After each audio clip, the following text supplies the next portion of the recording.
Hey guys, welcome back to The Last Millennial. I'm your host, Sarah Becci, and I'm here interviewing all of your favorite TikTokers. You can find us anywhere you stream podcasts, including Spotify and Apple Music. Plus, don't forget to check us out on TikTok. All right, let's get into this week's interview.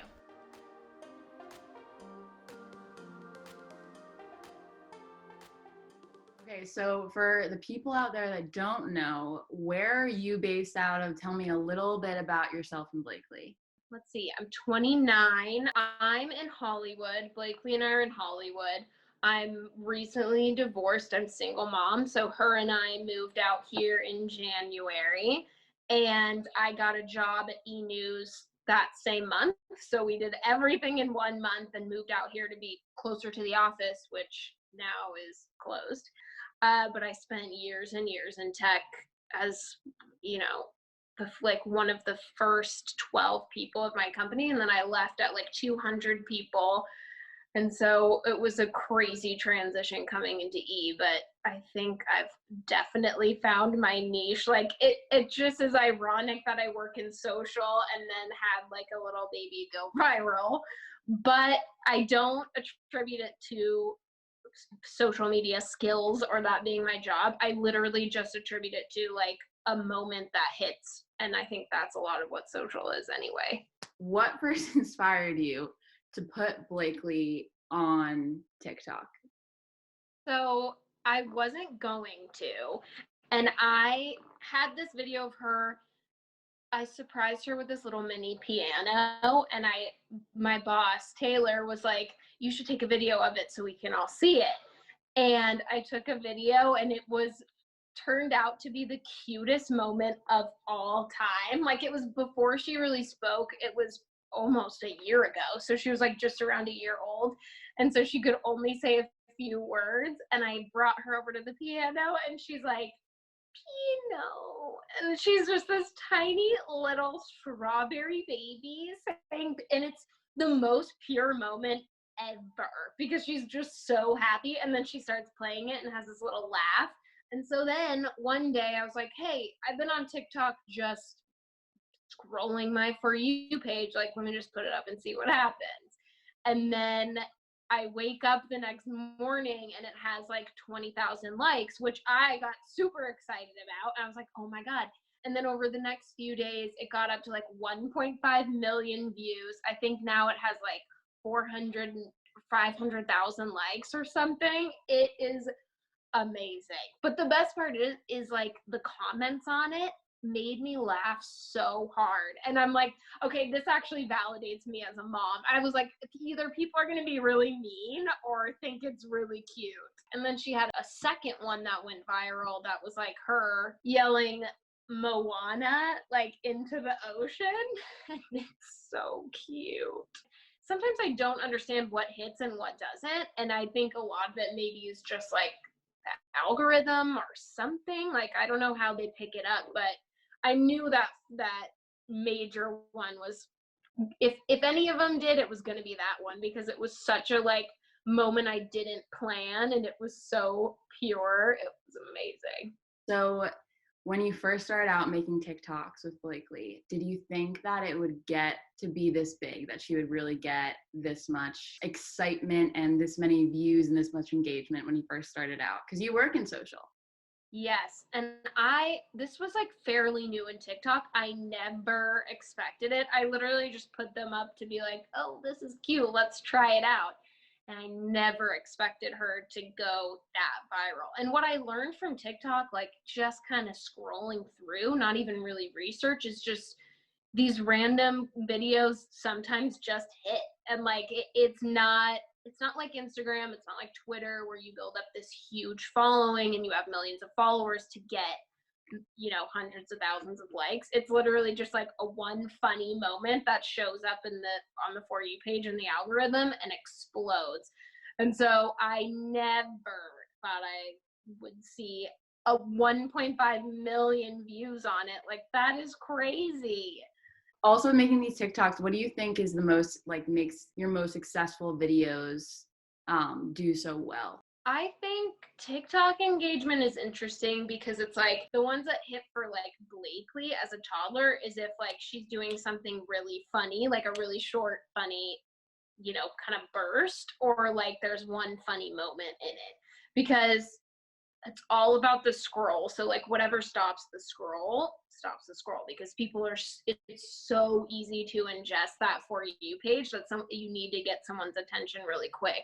So I think if there's a good caption and that grabs someone in to like guess what's going to happen, then that's usually where I see the most success. Yeah, definitely. So are you on Mom Talk? Like what is your TikTok algorithm? What do you engage with? Like what do you like to consume?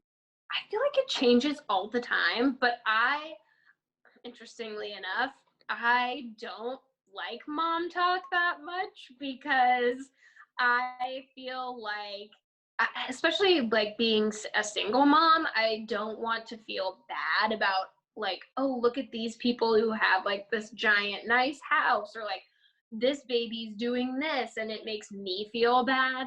So I've kind of actually avoided Mom Talk in general, which is ironic because that's what mine is, kind of.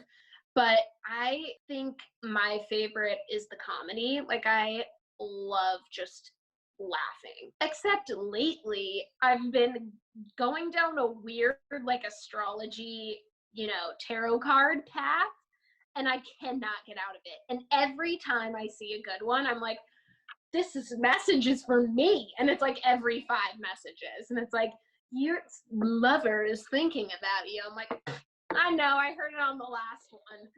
But I don't know how I must have liked just like a couple of them. And now it's filled with tarot cards and readings. And now I know my whole future. So I always feel personally attacked by the astrology ones, and I'm trying to get it off my algorithm by not liking them, but it's just so hard. You're like, oh, like, but I kind of want to see this. and then the really sad music with the like driving in the trees montage. And I'm like, I'm literally trying to laugh on this app, not cry all night. I already do that anyway. Like, I don't need TikTok to make me do it. And I think that's a good point of you like preserving your own mental health. You were saying like the Mom Talk that you've seen is kind of more people trying to show off and how much they have, and social media can kind of become a highlight reel. So for you, you're like, this is not what I need right now. I need to focus on myself, focus on my daughter. Like, we're going at the beat of our own drum. We don't need to worry about anyone else. Like, I just want comedy. Like, I'm also doing that with my social media. I'm being very intentional with what I'm looking at and what I'm engaging with, because there's some things that I'm like, this is not for me right now. I don't need to compare myself. I'm just gonna like look for funny things or things that like brighten my day. 1,000%. And that's why I use Instagram. I like posting, but I don't like consuming as much.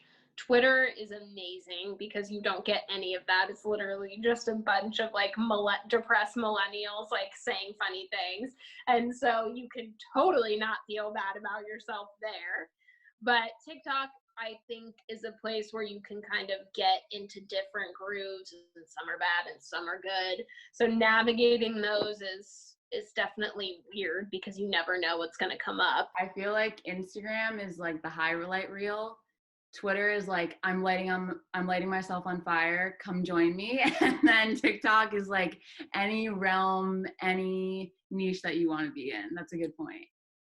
It's so crazy too because if TikTok was around when I was younger, I feel like, because I used to do that stupid shit with my friends all the time, like make these little funny videos that were super funny to us, and then like now kids are doing it on TikTok and getting millions and millions of views, and I'm like, damn, we really missed out on those videos. But in the same coin, like, I'm really glad social media wasn't the way it was when we were younger, which is interesting to think about my daughter, Blakely, because, like, what's it going to be like when she's older if this is how it is and she's already getting views as a baby? Like, what's the, levity of it going to be when she's like 16? It's just so weird to think about.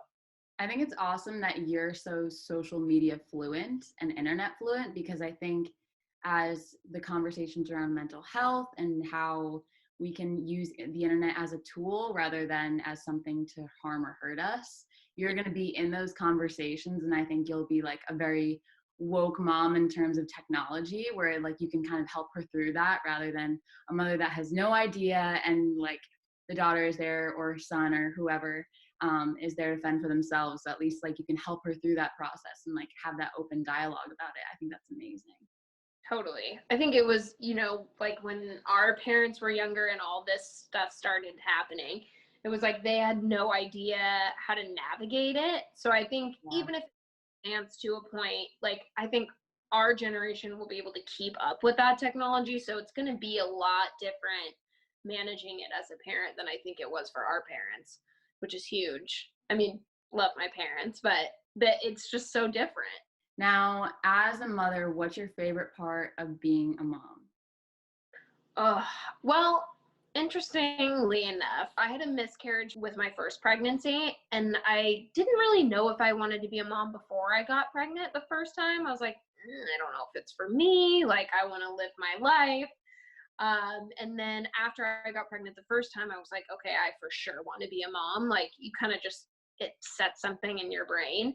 So I got pregnant, had the baby, no problem, but I had really bad postpartum depression, and I knew I was at risk because my mom had it and I'd been depressed before. So, typically if you've suffered depression previously, you're at a way higher risk. And I just didn't really know what to look for. Like the doctors don't really help you through that very much, especially right after you have birth, because they're like, oh, the hormones. And I'm like, no, I think something's really wrong with me.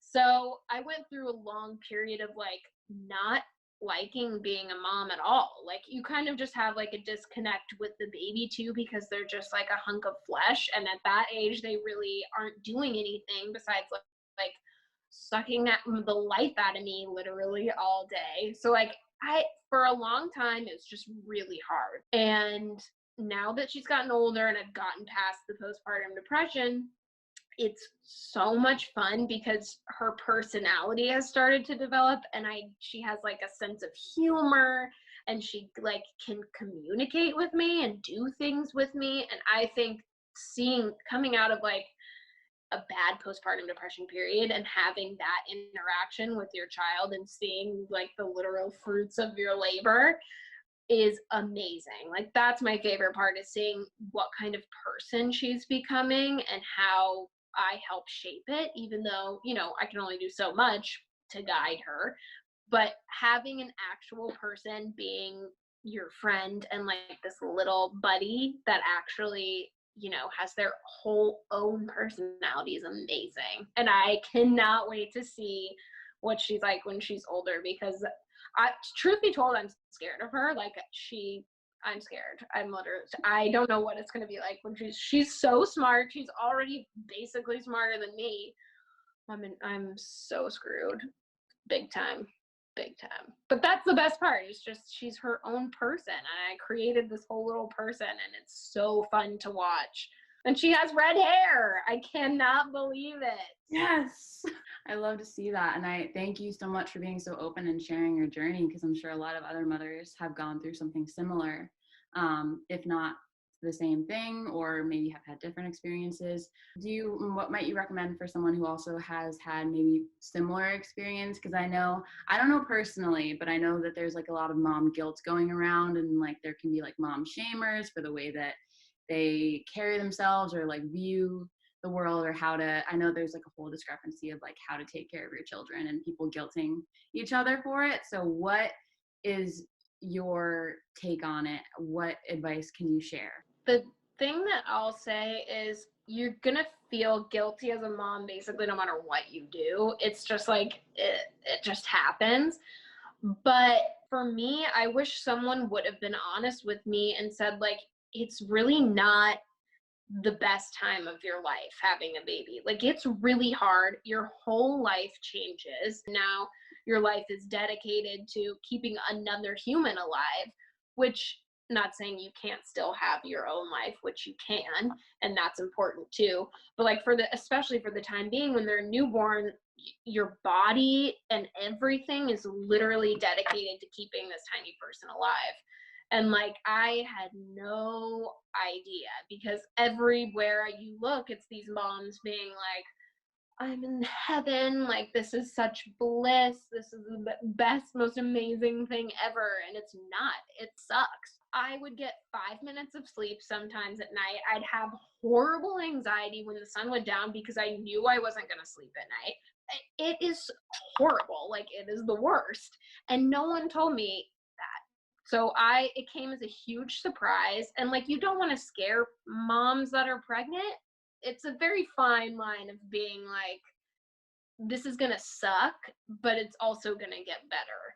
So it's important to like kind of be real, because I was so blindsided, but at the same time not scare people out of literally having children. And then don't be afraid to get help. That's my biggest piece of advice, is if you feel like you really shouldn't, feel that bad, then go to the doctor. Like, there is no shame in taking medication. It has nothing to do with you being a mom. It's out of your control, and so many people go through it.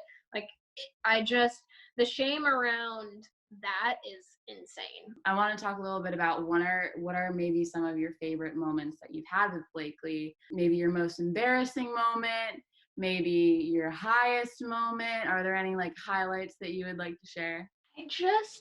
Every single day, she like says something new to me, and it's just the most magical. Like, that part is magical. Seeing them like start to learn things. Like, I'll give a great story of yesterday. I picked her up from daycare, and there's this little dog, and the dog owner picked the dog up so that Blakely could pet him. And so Blakely, he had 3 legs, and Blakely was petting him and was petting his little nub, and was like, that's so beautiful.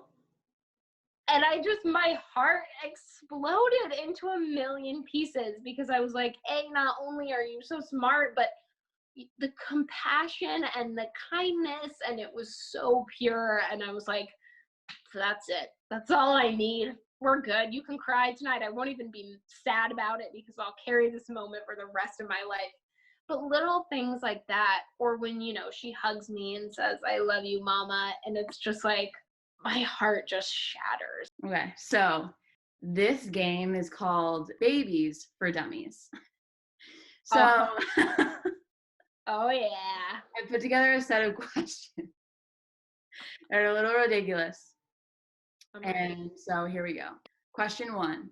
Does listening to Mozart make babies smarter? No. Do you blame Mozart for Blakely to make her smarter? No, I attribute it to me being a fantastic parent. No, actually, I think she's just inherently smart. And I also talk to her like an adult because she's the only one around. I think that actually does play a role. Okay, this is a question I have. Do you actually use the changing station in public restrooms? I have before, when she was really tiny. What I did was I had a pad that connected to my diaper pad, and I put that over it, so I made sure she didn't touch the actual nasty ass changing table, because it's really gross, but you gotta do what you gotta do. Do babies need masks? Because I've seen so many babies without masks, and I'm convinced they're immune to the COVID.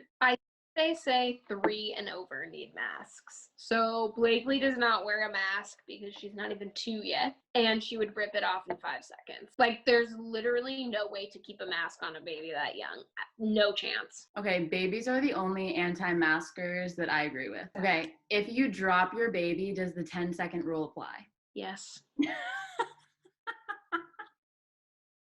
The other day, running towards me at daycare, and absolutely knocked the shit out of her head on the side of the table.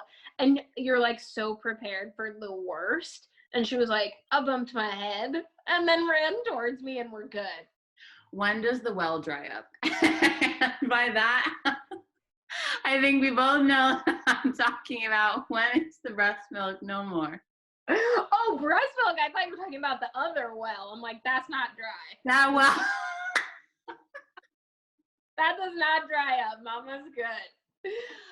These wells, okay, these wells, I stopped at a year and 2 months. I was like, I'll do it until she really doesn't want to anymore. But I also have like a hard stop at like a year-ish. And then she kind of lost interest at around a year. And then we called it. And I was like, hallelujah. I have my body back, my life back. I was like, let's go. And now I can't do anything. Okay, next question. At what age is it no longer appropriate to poop your pants? Accidentally or who the cares anymore? If you have an accident, it's not your fault. Let's like let it slide. I'll give you 1 too old poop your pants and then we'll call it. How much is too much to spend on a stroller? Okay, well, to be candid, my parents bought me my stroller for my baby shower gift. So shout out mom and dad. But I really wanted this nice stroller because, okay, a stroller is a splurge-worthy gift / purchase for yourself because it's hard to collapse a stroller by yourself. Like, that shit is hard. A stroller, I think, is worth every penny. There's some things I would not splurge on. A stroller is it. I'm giving you the gift of life. The least I deserve is a stroller. Where are the grapes? Where are the fans? I'm ready. Honestly, that is what moms deserve. Grapes, fans, naked men doing the graping and fanning.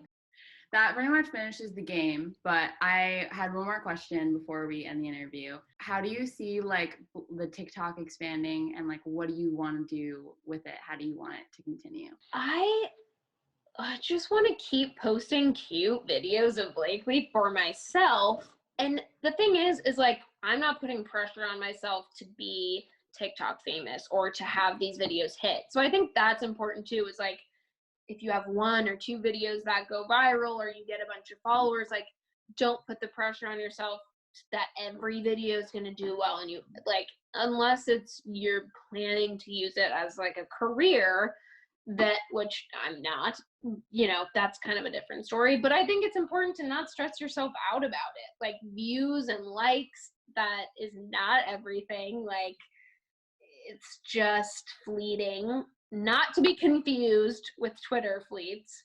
But I'm just gonna keep posting cute stuff. And if she has standout moments, I think I post a lot more to Instagram, and then if something really stands out, I'll take it over to TikTok.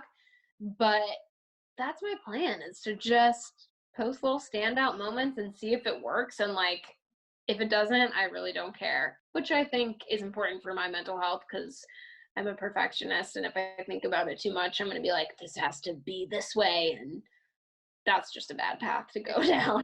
Fun. It should just be fun because I know I love it and it makes my day. So thank you for sharing those videos. They are literally amazing and brightening up my quarantine. I know. I think that's the thing, is like, that social media, especially TikTok, I think should just be fun and you should just be yourself. And like, that's where it gets jaded on Instagram and stuff like that, is like, people are trying to be other people who are popular on that app. And like, well, the TikTok crews, some of them all do look exactly the same. But I think where it hits is like, people want to see original, creative content that makes you, that's different from everybody else. That's what I like to see. I think that's what other people like to see, because you don't want to see the same shit over and over again. Like, something that makes you stand out is gonna make you noticed. So if people want to follow you, drop your TikTok. What is it if they want to see some more videos? It's Angie Hendrickson _.